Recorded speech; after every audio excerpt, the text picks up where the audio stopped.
Hello students, welcome back to my channel maths by Himanshu sir.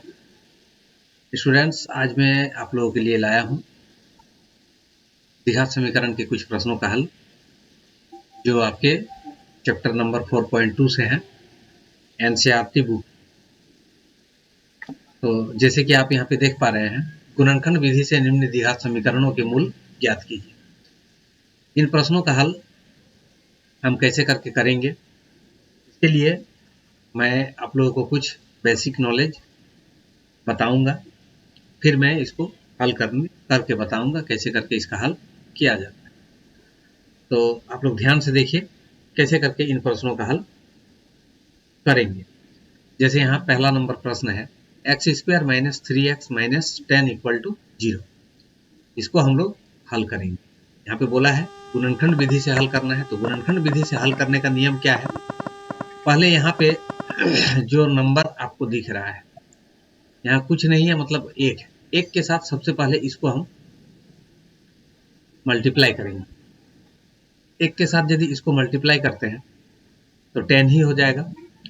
अब देखिए, इस 10 को पहले हम फैक्टर के रूप में तोड़ेंगे। दो गो फैक्टर हमको चाहिए, और ये साइन पर भी ध्यान देना है। ये साइन हमको बताता है कि दो गो जो फैक्टर आएगा उसको क्या करके ये बीच वाला फैक्टर को लाना है। 10 आया, 10 को सबसे पहले हम फैक्टर के रूप में तोड़ते हैं 2 से। 2 5 जा 10, 2 और 5 दो गो आया फैक्टर। अब यहाँ पे साइन है माइनस, तो हमको ये दोनों को घटा करके ये वाला लाना है। ठीक है, तो इसको देखिए इस प्रकार से लिखेंगे, या एक्स स्क्वायर ज्यों का त्यों लिख दिए, माइनस यहाँ 3 है, 3 के बदले हम लोग लिखेंगे 5 माइनस 2। 5 माइनस 2 मतलब हो गया 3। 5 से 2 घट जाएगा तो 3 आ जाएगा। यहाँ माइनस में बाहर में दिया हुआ है, वो उसको लिख दिए हैं, एक्स के बगल में लिख दीजिए, माइनस 10 को भी लिख इक्वल टू 0। अब क्या करेंगे, या एक्स स्क्वायर माइनस 5 और x को अगर मल्टीप्लाई करते हैं तो हो जाएगा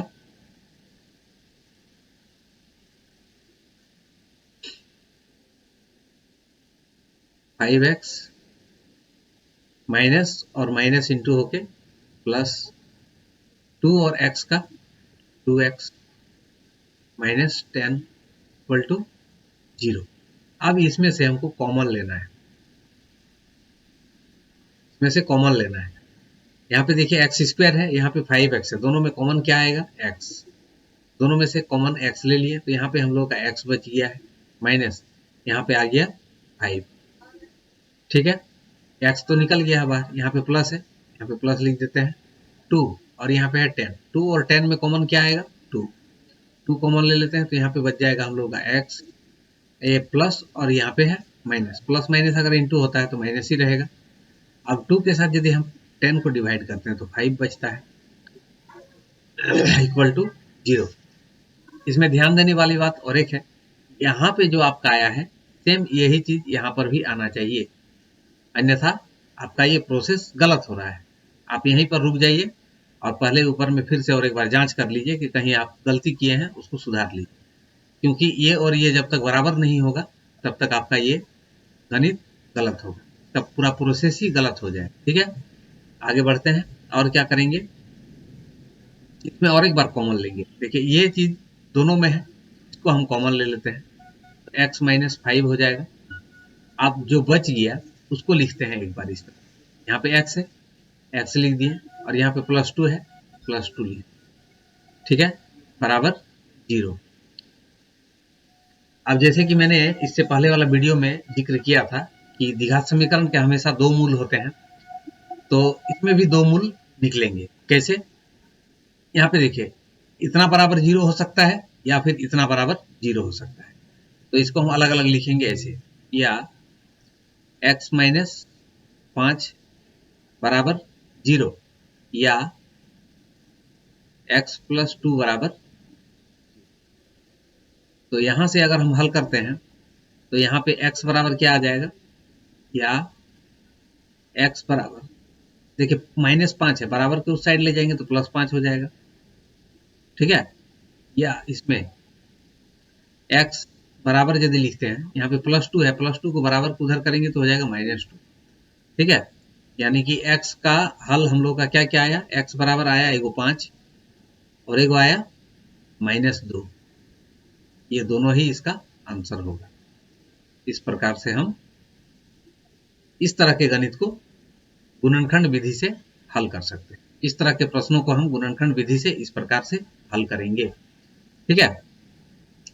और एक प्रश्न यहाँ पे है, इसको मैं दिखा देता हूँ। यहाँ पे रूट दिया हुआ है, इसको बनाने में आपको शायद डिफिकल्ट लगे, इसीलिए मैं उसको बना करके आपको दिखाता हूँ।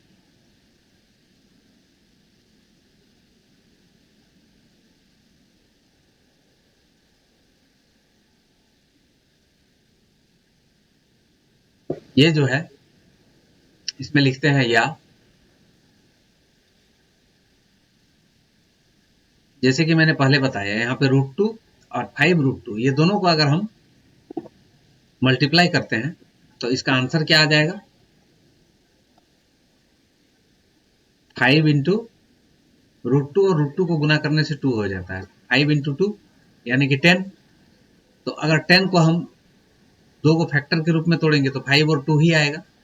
अब इस 5 और 2 से ही हमको पूरा ये गणित को सॉल्व करना है। यहाँ पे जैसे प्लस दिख रहा है तो इसका मतलब है ये बीच वाला नंबर हमको ये दोनों नंबर को ऐड करके लाना है। तो 5 + 2 करेंगे तो 7 आ जाएगा।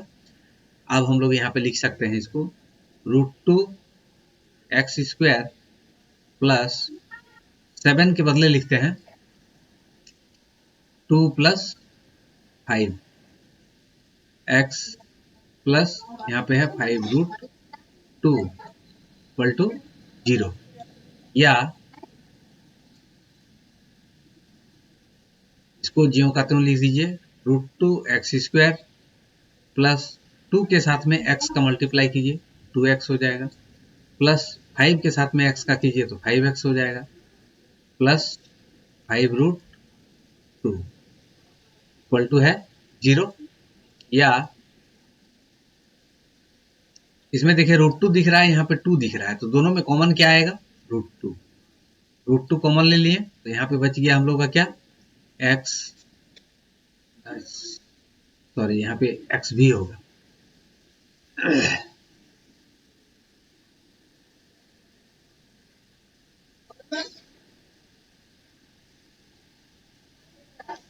दोनों में x भी है कॉमन, तो यहाँ पे हम लोग लेंगे कॉमन √2x, तो यहाँ पे हम लोग का एगो x बच जाएगा, प्लस यहाँ पे 2 से √2 कॉमन आया है तो एगो √2 बच जाएगा,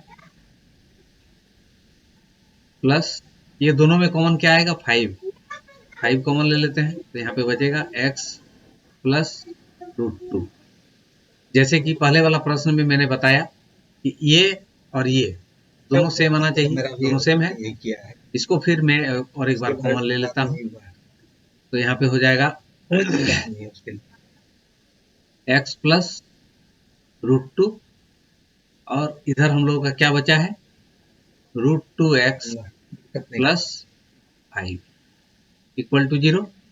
अब ये बराबर भी 0 और ये बराबर भी 0 लिख सकते हैं, तो इसीलिए लिखेंगे x प्लस √2 = 0, कॉमा फिर इधर लिखते हैं √2x प्लस 5 = 0।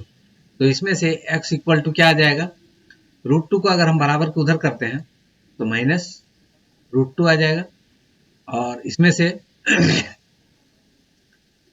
x = क्या आ जाएगा, 5 को उधर करते हैं तो +5 उधर इधर है, उधर जाएगा तो -5 हो जाएगा, -5 और ये √2 आ जाएगा नीचे। तो रूट वाली संख्या जब भी इस तरह से नीचे में रहे तो इसको हम लोग क्या करेंगे, इसको थोड़ा सा मॉडिफाई करना है। ये करने का नियम होता है, आप लोग पिछले कक्षा में पढ़े होंगे। ये √2 से ऊपर नीचे गुना कर दिया जाता है, ठीक है।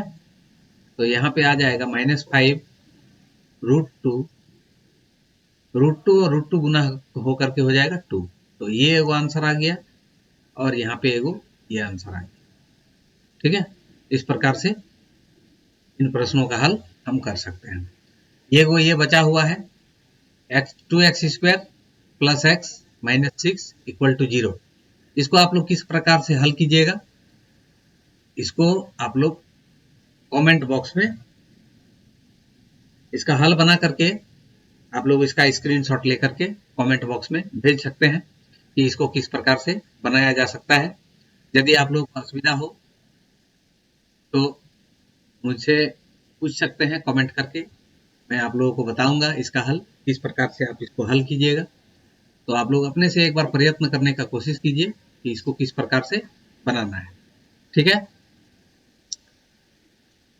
एक छोटी सी रिक्वेस्ट है आप लोगों से कि आप जो मेरे इस वीडियो को देख रहे हैं, अगर मेरे इस चैनल में नए हैं आप, तो मेरे इस चैनल को सब्सक्राइब कर लें और साथ ही साथ बेल आइकन को भी प्रेस कर दें ताकि आपको आने वाले वीडियो का नोटिफिकेशन भी मिलता रहे। और साथ ही साथ वीडियो को लाइक और शेयर करना ना भूलें। धन्यवाद। मैं फिर मिलता हूं अगला वीडियो में आप लोगों के समक्ष, और कुछ गणित के हल लेकर, कुछ प्रश्नों के हल लेकर। तो आप लोग तब तक मेरे साथ जुड़े रहें, देखते रहें और सीखते रहें। धन्यवाद।